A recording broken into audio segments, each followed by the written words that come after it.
Ms Burney, good evening. Good evening, how are you? I'm extremely well. It's good to have you on the program for the first time.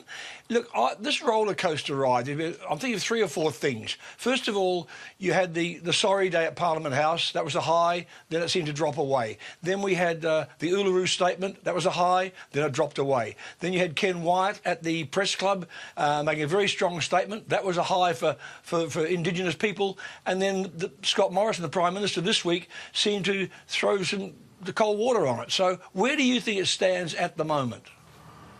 What appears to be the case in terms of the government, Darren, is Ken Wyatt, whom I've committed to working with collaboratively, made, as you said, that speech at the press club last Monday and spoke about a referendum to enshrine a voice in the Constitution, or that's what people assumed he was talking about. And of course then we had the Prime Minister come out and say that there would be a referendum on recognition of First Peoples in the Constitution, but not an enshrined voice in the Constitution. Labor's position is that we embrace the Uluru Statement in full, and that means an enshrined voice in the Constitution for First Nations people to the Parliament, which is advisory, and it is not a third chamber to the Parliament, as it has been mischievously characterised. See, this is something I put a tweet out about Ken Wyatt last week, saying that depending on the wording of the referendum, if there's any hint of this third chamber thing, it'll die. Because, I mean, you know, Malcolm Turnbull, when he was Prime Minister, he came out and said there will not be a third arm of Parliament. And that is what's being the opponents to it. That is what they will be trotting out now, and will further down the track as well. Look, I think there is going to be a scare campaign, and I just say bring it on, because it is very, very clear in the documents that come behind the Uluru Statement, Darren, and that is that it would never usurp the sovereignty of the Parliament. That's an advisory body only, and it's actually up to the Parliament to determine what that advisory body looks like. Now, those things are absolutely certain, and to characterise it as a third chamber is mischievous and beginning to run the scare campaign.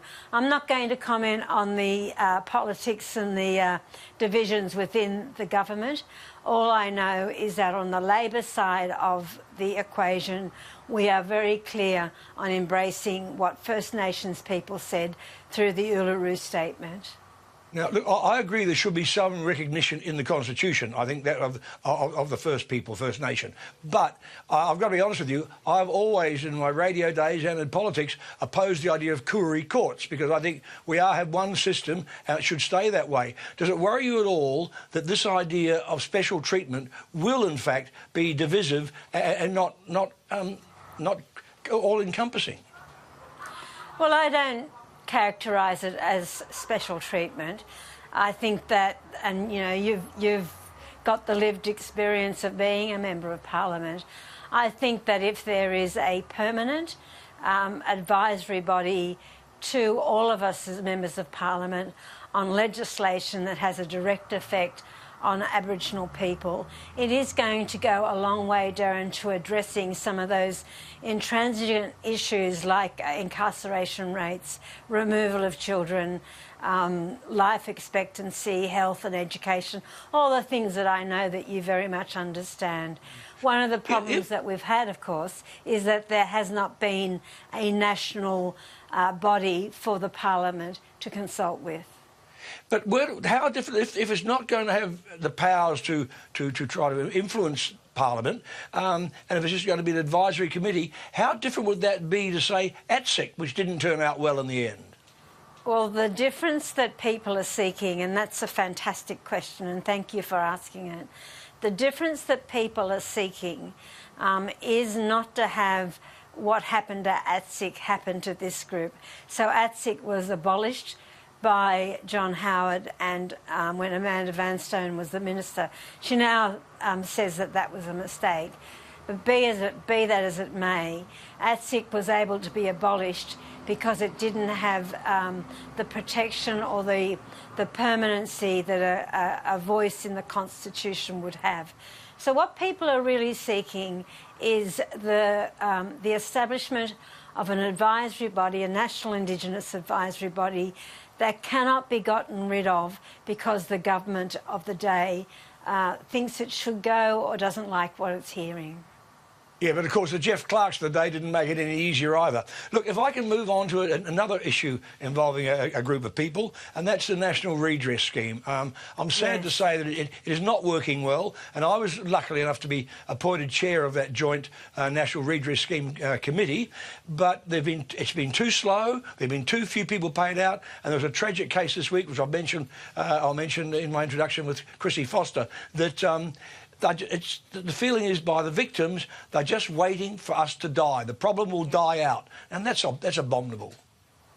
I couldn't agree with you more, and we are, on my side of the political aisle, extremely worried about this, and the work that you did and the passion that you brought to the issue of redress and the people that were so terribly affected by that whole scandal has been outstanding. I had a long talk with Sharon Clayton today, who of course was on the committee with you.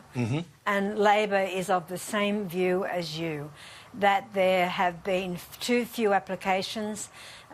What applications have been progressed has been abysmal, and that there is very little scrutiny of the government in terms of redress. And that, like you say, Darren, the people are getting old, and some of them are in very poor health. We know that the issue of being able to choose your own counsellor, the issue of how injury or hurt has been assessed are real issues for people out in the community that have been victims of child sexual And what makes it worse, Ms Burney, is that when Parliament gets prorogued and a new Parliament comes in, committees like mine are then abandoned and have to start again. So I will be writing to the Prime Minister to say, you must keep this Watchdog committee going because it's been frayed around the edges and it cannot be let go at this time. And can I just say to you that I agree with you, and there needs to be oversight, and we need to call on the government to make sure that there is proper oversight of this scheme, and perhaps it's a re-establishment of the committee that you're referring to that could provide that oversight. Can indeed. Ms Burney, thanks for your time. I really appreciate it. Thank you.